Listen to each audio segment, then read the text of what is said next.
이번 시간에는 암석이 흙으로 변하는 과정에 대해서 알아보도록 하겠습니다. 암석이 지표에서 오랫동안 드러나 있게 되면 물이나 공기 또는 생물 등의 작용으로 부서지게 되는데요. 이러한 현상을 바로 풍화다라고 하게 됩니다. 즉, 암석이 흙으로 변하는 과정을 풍화다라고 생각을 하시면 되겠죠. 자, 그러면 이런 풍화는 어떤 과정으로 나타나게 될까요? 먼저 첫 번째 과정을 살펴보게 되면은 물과 얼음의 작용으로도 풍화가 일어날 수가 있는데요. 암석 틈에 물이 스며들어가게 돼요. 그런데 이것이 얼다라고 하게 되면 어떻게 될까요? 물이 얼어서 얼음으로 변하게 되면 부피가 커지게 되죠. 그렇게 되면은 그림에서 보는 것과 마찬가지로 틈이 벌어지게 됩니다. 이것을 계속해서 반복을 하게 되면 암석이 부서지게 되는데요. 이러한 것을 바로 물의 동결작용이다 라고 이야기를 하게 돼요.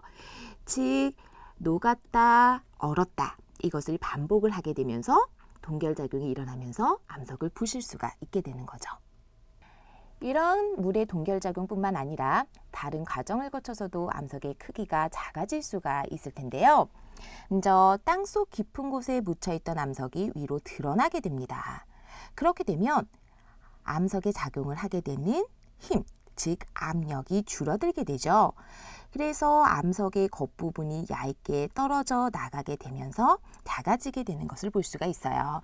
그래서 이런 과정을 우리는 바로 박리작용이다 라고 하게 됩니다. 그리고 이뿐만 아니라 식물이 만약 암석 위에서 자란다 라고 하게 되면 식물의 뿌리가 암석 틈 속으로 자라게 되면서 암석을 쪼개기도 하죠. 그래서 이런 과정을 통해서 암석이 크기가 작아지게 되는데요. 이런 힘에 의해서 나타나게 되는 풍화작용을 모두 다 우리가 기계적 풍화다라고 하게 되고, 이런 기계적 풍화의 경우는 물의 동결작용이나 박리작용이 있게 됩니다. 자, 그런데 흙이 만들어지는 과정에는 이렇게 크기가 작아지는 것뿐만 아니라 성분이 변하게 되는 과정도 있게 되는데요. 이런 성분이 변하게 되는 과정으로 풍화가 나타나게 되는 것을 우리는 화학적 풍화다라고 하게 돼요. 이런 것의 대표적인 현상을 우리가 한번 생각을 해보도록 할까요? 주변에서 쉽게 볼 수 있는 것들 중에서는 바로 새가 녹이 스는 경우를 볼 수가 있을 텐데요. 이런 것처럼 암석의 경우도 공기 중에 있는 산소와 반응을 하거나 또는 물과 만난다라고 하게 되면은 암석의 성분이 달라지게 됩니다. 그래서 기계적인 풍화뿐만 아니라 암석의 성분이 변하는 것도 우리는 풍화다라고 할 수가 있어요. 그리고 이렇게 오랜 시간 동안 풍화작용을 받게 되면은 바로 식물이 잘 자랄 수 있는 토양이 만들어지게 됩니다.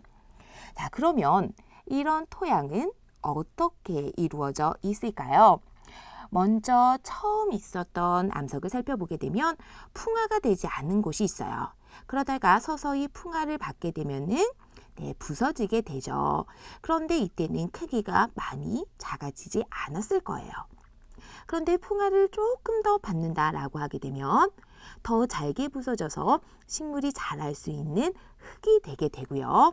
그리고 시간이 더 지나게 되면 이 흙들이 아래로 스며들어 가게 되면서 만들어지게 됩니다.